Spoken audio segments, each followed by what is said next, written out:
At the heart of the city in the forest lies the Schools Division Office of Puerto Princesa, headed by the strong and vibrant leadership of Schools Division Superintendent Serviliano A. Arzaga Seso 5, together with his co-educational leader, Assistant Schools Division Superintendent Dr. Loida B. Adornado. Their effective leadership and collaboration with the city government, non-government organizations, and community partners are the pillars in the delivery of educational services and achievement of quality education in the city. Hand in hand in fulfilling the goals and objectives of SDO Puerto Princesa are its two functional divisions. The Curriculum Implementation Division, headed by Dr. Cyril C. Serrador, and the School Governance and Operations Division, headed by Dr. Eleazar B. Arellano. PPC DepEd is one of the 7 division offices of DepEd Mimaropa, along with Marinduque, Occidental Mindoro, Oriental Mindoro, Palawan, Romblon, and Calapan City.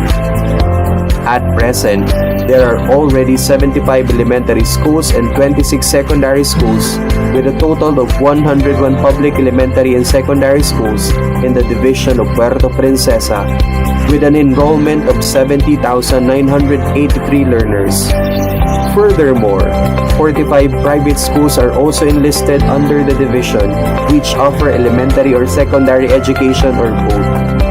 For the latest data, there are 2,671 regular personnel of the division, and 2,449 of them are teachers. With DepEd's mandate to provide for the establishment and maintenance of a complete, adequate, and integrated system of basic education relevant to the aspirations of national development, the City Schools Division of Puerto Princesa will continue making history.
and I'm very proud to present to you our beloved school.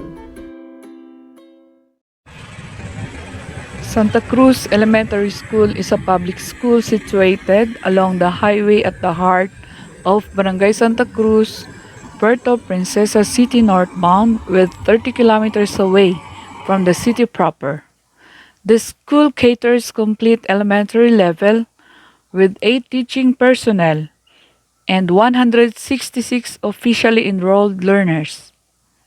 School-based feeding program for school year 2020 to 2021 was implemented to 78 pupil beneficiaries from kindergarten to grade 6 of Santa Cruz Elementary School. This aimed to improve the learners' nutritional status, provide them nourishment for the growth and development, and help boost their immune system, especially in times of pandemic. The parents' beneficiaries claimed the food packs containing bread and milk good for 1 week in the school premises, following health protocols like wearing a face mask, face shield, temperature check, hand washing, and social distancing. The team effort of the SBFP coordinator, teachers, school head, and other volunteers, the school-based feeding program was successfully implemented. I am Maricel Hamilarin Itchalar, 34 years of age, 3 years in service as a public school teacher in Schools Division of Puerto Princesa City. I am a Teacher 1 heading kindergarten, at the same time canteen manager and the school-based feeding program coordinator of Santa Cruz Elementary School, District 3, Division of Puerto Princesa City. It is my second year as a school-based feeding program coordinator. This assignment was given to me last 2019. Noong mga panahon na yon na ibinigay sa akin ang coordinatorship ng school-based feeding program, sinabi ko na baka hindi ko ito kaya at hindi ko magampanan ng mahusay ang trabahong iniaata sa akin dahil bago pa lamang ako sa serbisyo at wala pa akong experience sa paggawa ng ganitong mga task. But my co-teachers encouraged me. Sinabi nilang tutulungan nila ako as well as our school principal. They told me that they will support and help me in every task assigned to me as the school-based feeding program coordinator. So, tinanggap ko ang challenge. I accepted and embraced the task assigned to me with all my heart. Kasi alam ko na ang school-based feeding program plays a vital role to our pupils' wellness and education. During my first year as a school-based feeding program coordinator, I encountered challenges regarding budgeting. At dahil nga baguhan pa lang ako sa trabaho nito, lagi kong iniisip kung ano ang mga pagkain bibili ko. Saan ako makakabili na may valid receipts akong makukuha. At kung ang lulutuin ko ba ay makaka-benefit sa wellness ng mga bata. Kakainin ba nila ito? Dahil yung iba ay hindi talaga kumakain ng gulay. With the help of the school-based feeding program orientation, I overcome those challenges. At sa taong panuruan 2020-2021, naging napaka-smooth ng aking pagmamanage ng programang ito sa aming paaralan dahil sa tulong ng aming division, headed by our very energetic and talented Schools Division Superintendent, Sir Cerveliano A. Arsaga, CESO 5, and our Assistant Schools Division Superintendent, Dr. Loida P. Adornado, na kung saan ang procurement process was done in the division level at ang Division School-Based Feeding Program Coordinator, Ma'am Mary Charlene Estanyo, already prepared the cycle menu and the commodities are delivered in our school. So I decided na ipagpapatuloy ko ang pagiging School-Based Feeding Program Coordinator dahil malaking tulong ito para sa kalusugan at pagkatuto ng mga mag-aaral na benepisyaryo ng programang ito. In this school year 2020-2021, amidst of pandemic crisis due to COVID-19 entering in our country, the school-based feeding program still continues. We started having our school feeding program coordinators group chat for us to easily communicate with other coordinators about sa implementation ng school-based feeding program. We prepare all the forms needed, like the master list of beneficiaries, attendance of feeding beneficiaries, signature of their parents, and also nagkakandak din ako ng orientation sa mga magulang tungkol sa school-based feeding program beneficiaries para malaman nila kung ano ang benefits na makukuha nila rito. After conducting the orientation, we wait for the advice of when will they start to give commodities to all the beneficiaries at kung kailan ito ipamimigay sa mga bata. Bago ako mag-distribute, ay tinitext ko muna ang mga magulang, chinachat o tinatawagan para ma-inform ko sila. My fellow teachers also help me contact their pupils who are beneficiaries para ma-inform kung saan at kailan ako makaka-distribute. I am also doing house-to-house distribution sa mga hindi makakapunta ng school because of the distance and work schedules para kumuha at maipamigay ko lahat at walang masasayang. But of course, I am following all the safety protocols for the safety of the children, the parents, and everybody. After the distribution of the commodities, all the parents of school-based feeding program beneficiaries signed the attendance that I made. All the reports pertaining to the implementation of the program are submitted through sending in a Google Sheets.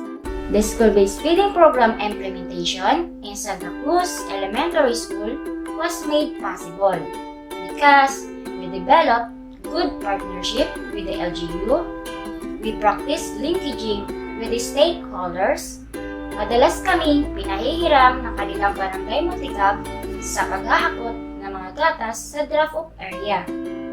We maintained good relationship with them as partners by acknowledging their efforts for helping us in implementing this program during this time of pandemic.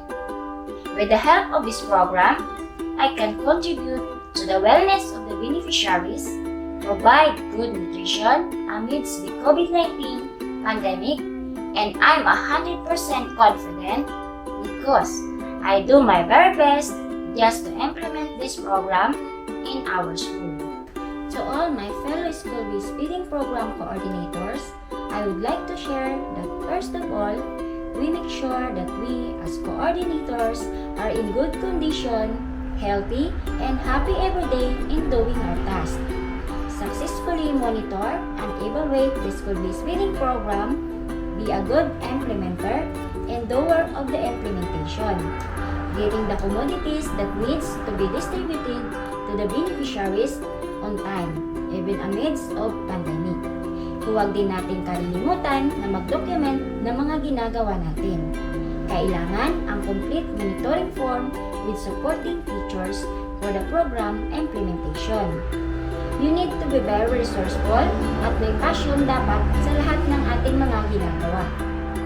Kung hindi kayang kunin ng mga magulang dahil sa kung anumang meron, dahilan sila, ihatid natin mismo sa kanilang mga bahay para siguradong ma-avail nila ang benefits sa school-based feeding program. And lastly, if I am given a chance to handle another OKD program, I still choose to be a school-based feeding program implementer because I am glad to help the children and contribute to their wellness. I will not get tired of doing good for our learners' health provision. I will accept the challenges and responsibilities as long as I can, not just for the sake of doing this job, but for the continuous improvement of the implementation, especially in providing the needs of the beneficiaries amidst of the pandemic that we are facing. More power to the program owner of school-based feeding program. Mabuhay ang DepEd Puerto Princesa! Hello everyone, my name is Novelyn Liera, a parent of kinder pupil from Santa Cruz Elementary School, Puerto Princesa City, Palawan. I'd like to thank the leadership of Department of Education for having this kind of feeding program that addresses the need of the children to be healthy and to address the starvation in a way.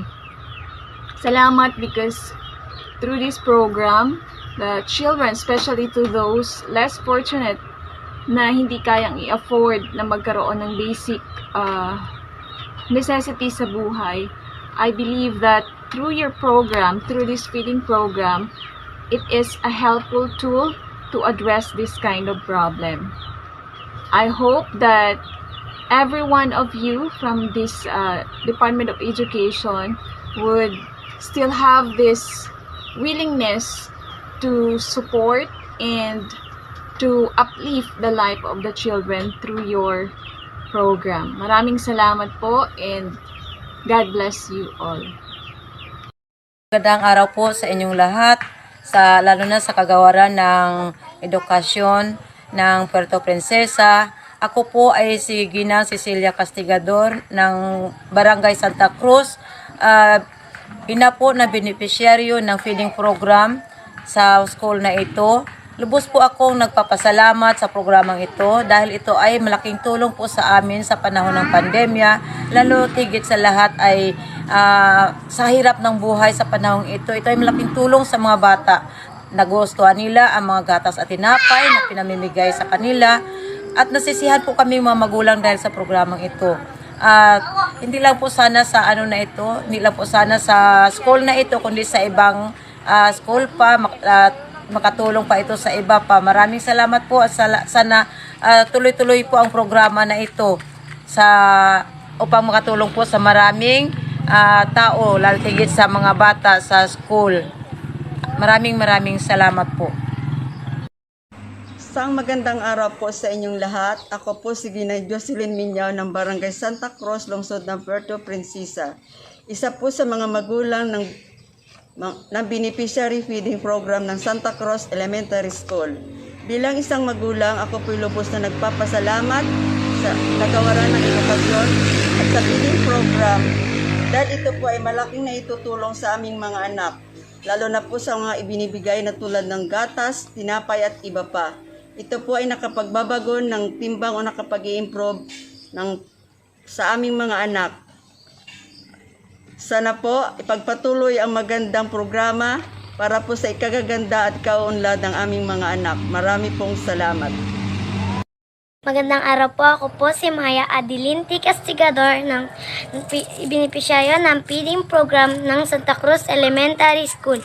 Nagpapasalamat po ako sa feeding program dahil po marami po kayong naibibigay na mga gatas at tinapay na lubos po akong nasiyan. Sana po makatulong pa po itong feeding program na ito hindi lang po dito sa Santa Cruz kundi sa iba pa pong mga paaralan sa iba't ibang lugar.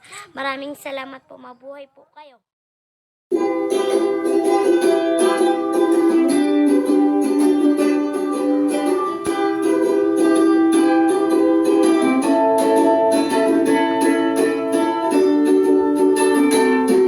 Siglat lakas ng batang Puerto Princesa dahil sa school-based feeding program natin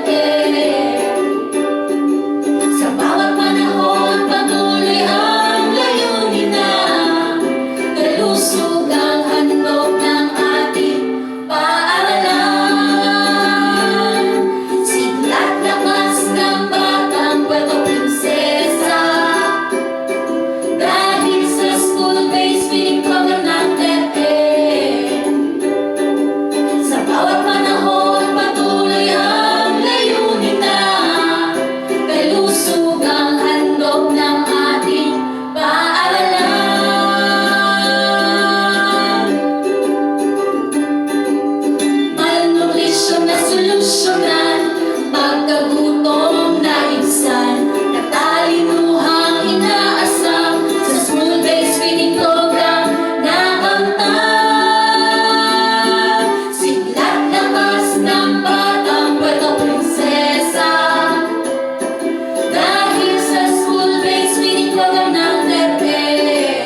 Mary Charlene Ansaga Estanyo. I am 50 years old and I am 25 years in service sa Department of Education. I am the Revisions SBFP coordinator for 4 years now. I accepted this position without hesitation and because I don't have option. But this is one of the department's flagship program, so I am here to assist its execution. And I believe that they appointed me to this program because they believe I am capable of carrying out all the responsibilities of a focal person. One of the issues I ran into during the previous year's implementation was the delayed fund downloading. So it is really difficult to keep the program or the project in track when there is a scarce funds or delayed fund downloading, and we have to what we need now is we have to devise another strategies or method to keep the program, the feeding program continues uninterrupted. Another issue is monitoring. It is difficult to accomplish a targeted time due to distances between schools. By following instructions, we were able to identify our beneficiaries, and based on the preceding school year beneficiaries, which include all kinder and all beneficiaries from grade 1 to grade 6. We cover all registered kinder in school year 2021-2022. Some schools included height and weight in their registration form, which is done during the online registration. Some schools also enlist the services of the barangay nutritionist, the BSWs, to do the housing, to undertake the housing inspection. The funds are managed by calculating the number of feeding days depending on the number of beneficiaries of the nutritious food product and the milk component. The commodities were obtained through schools divisions office level bidding. So we prepared the bidding requirements, the bidding documents such as the PO, the PR, and the MOA. So we also manage, as a proponent, we also manage or handle the fund transfer or the payment to the suppliers. The school implementers were trained by a webinar and receive regular communication reminding them of any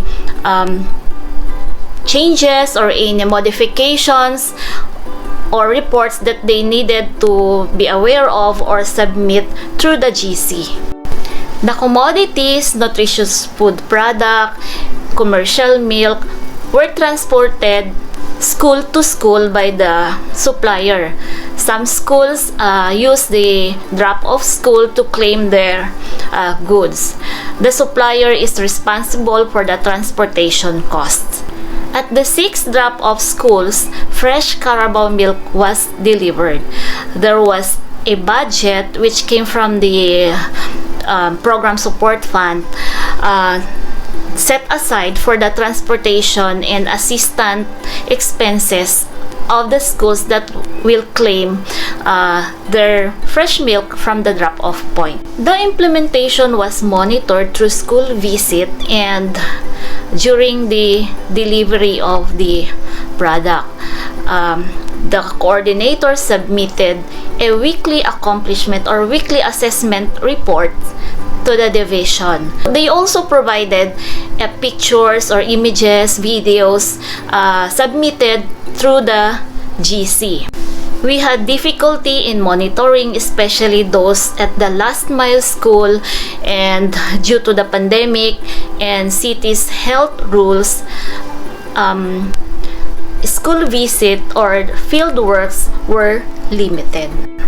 To ensure timely report submission, we practice online submission using the Google Sheet platform. It is critical to maintain good relationship with our partners or stakeholders to provide credible services to our learners. So, continuous and regular coordination, communication with our supplier is required. So, we always meet our suppliers in person, as we also follow up through phone calls and text messages on a regular basis. During this year's SBFP implementation, I would say that the extra time I spent sleeping late at night, answering questions from the school's coordinators, driving alone to remote and distant schools that would endanger my life, and of course using my own car and my gas, and were my most significant contributions to the program success. Our SDO authorized our schools to purchase freezers and coolers using funds from their MOOE as one of our best practices. We also provided our coordinators and helpers a protective equipment in order for them to adhere to the health standards or the health protocols. We gave our school coordinators a communication allowance in a form of loan for quick monitoring and submission of their required reports. I am confident in the program's efficiency and efficacy because it is a huge benefit to marginalize our learners, especially in this time of pandemic where families are struggling to make a living. So, itong program po natin na to is a big help para malamnan ang sikmura ng ating mga bata, lalong-lalo na sa mga pamilya na mahirap at lalong naghirap dulot nitong pandemic. To ensure successful monitoring and assessment, I recommend creating a simple yet precise and unified tool for monitoring or monitoring tool to scale the implementation's efficacy. Putting the program in place during this pandemic is really difficult. From the beginning to the procurement process and the implementation phase, there have been numerous challenges. Despite the challenges and trials, I understood that this SBFP played an essential part in preventing hunger, not only for our learners, but also for their families. Despite various challenges we faced and the trials we encountered, I have come to conclusion that it is important to effectively continue the program. If given the option to choose any OKD program, I would still prefer to be the division's SBFP coordinator, since I am confident in my ability to manage the program and I have received all necessary trainings, and I am putting myself, my dedication, my heart, and my soul into the program's execution. God bless us all, SBFP implementers. God bless SBFP.